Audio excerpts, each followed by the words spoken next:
Hey everybody, MrBookieboo here, and today we're going to focus on Ninjagoland. So I just completed the Ninjago Markets. Fantastic set, a lot of fun to build, pretty crazy detail, lots of detail. All the Ninjago sets have lots of detail, all these larger Ninjago models, super fun. Really enjoyed the build. Started out a little slow, but then it kind of picked up, and once I got to building the tram and saw how that mechanism works and all the upper buildings, really excited about it, really fun. But I need your help because I'm not quite sure I like the placement of this. And all the other Ninjago modulars, I don't know, I'm kind of not feeling it yet. So we're gonna take a close look at Ninjagoland and hopefully I can get some of your guys' advice on what you think might be the best layout for all this stuff. So let's take a closer look. All right, so Ninjagoland. As you know, this area has kind of evolved in the new room here. It's been fun to work on. It kind of had this vision of making it kind of a part of the city, but kind of isolated, which is why it's out on this peninsula. I really loved when I came up with this idea with the Temple of Erijitsu in the front here, and then of course the whole floor to ceiling mountain effect. Just really happy with how that all shook up. And I was happy with the modulars and how I had them placed in Ninjagoland. And I even had that monkey kid set in there. But then Ninjago Markets came out. Kind of threw me for a loop. Wasn't expecting it. Was hoping we'd get something eventually. And then to top it off, it's actually, the Markets is actually 2 base plates wide, whereas the docks is 1.5. So the whole configuration is all just kind of messed up now. So anyways, I finished building it. I really love it. It's a fantastic set. And my immediate idea was to just kind of place this right in the front here, because I just felt like it kind of flowed naturally with the city, which is still probably my favorite of the Ninjago modulars.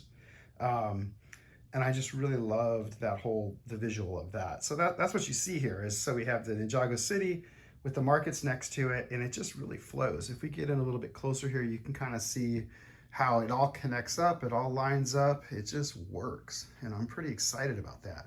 Now, the problem is when we kind of turn around the corner here, you're gonna see quickly where the problem is. So the docks, I just kind of tucked back here, and this is where the Monkey Kid set was, the City of Lanterns. I pulled that out because, again, I kind of wanted all the Ninjago sets all together, but the docks just, it gets lost in the, you don't even see it. Look at this.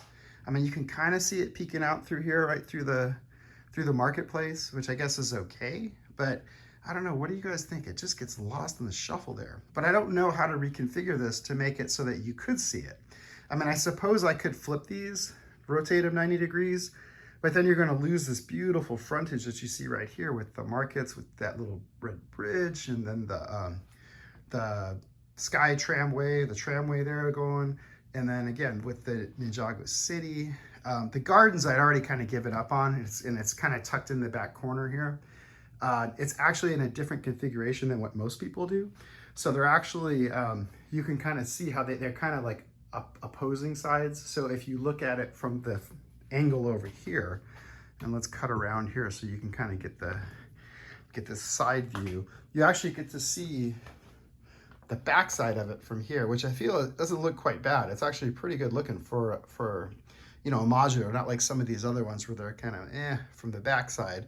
But then you really get to see it as you come around here. Again, a lot of the detail, unfortunately, gets lost because this is such a narrow little pathway through here. But you do kind of see, and the gardens, I feel the height is what really sells it. So the spire up here is what really emphasizes that. But again, you can kind of see how we're kind of flowing around here, and you can see the docks. I don't know, it just doesn't look finished to me. It just doesn't pop. I haven't added waterways. This is kind of floating, so that the docks isn't right up against the market, and we'll go around the other side so you can kind of see that. Because it doesn't really fit.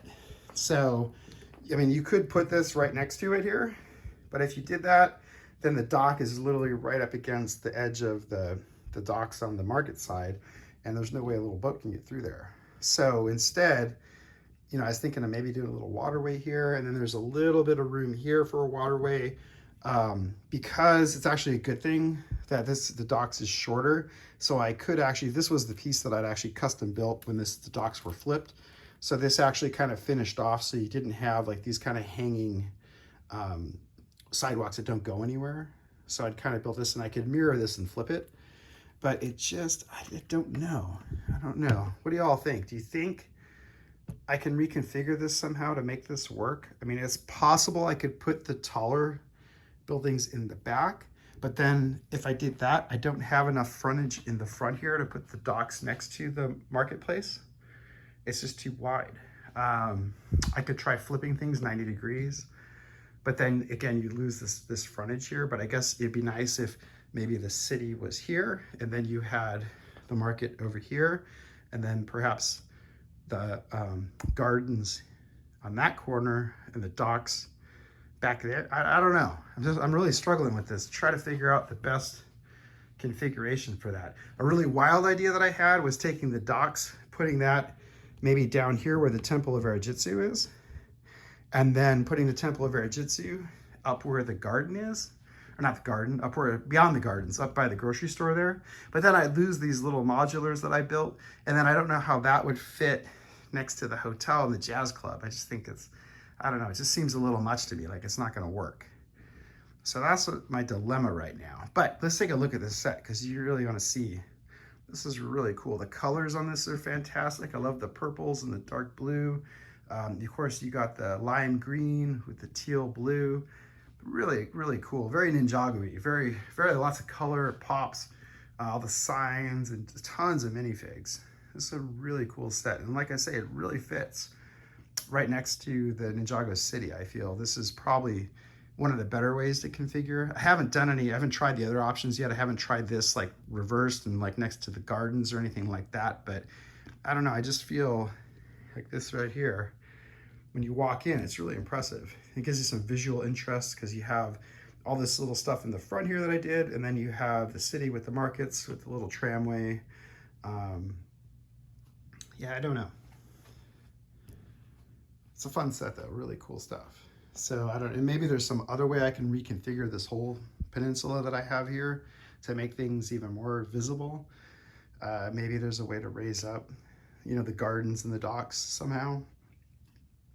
Yeah, I just don't know. I'm gonna have to think about that. So if you guys have ideas, please let me know in the comments. Let me know what you think of this set too.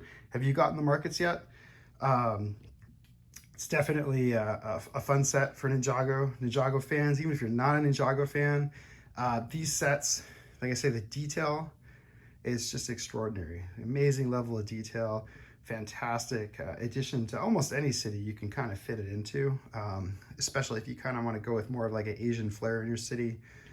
These sets really kind of accentuate that, and it's fairly easy to transition to like your regular modulars, as you can see, as we've done back here. Just kind of, you know, I've added some of these Creator 3-in-1s. The noodle shop is a nice kind of transitional break, you know. This was an old Creator 3-in-1 building that I'd modified. So there's just different things you can do. But again, this is kind of where I'm at right now. So we'll play around with some more configurations and stuff, and hopefully you guys will have some great ideas for me. And we'll dig into this a little bit more and see if there's something we could do to get this all set up. Well, with that concludes this video. Kind of short and sweet, to the point. Ninjagoland. Let me know what y'all think. I appreciate you guys' feedback and comments. And as always, please subscribe, like the video if you can.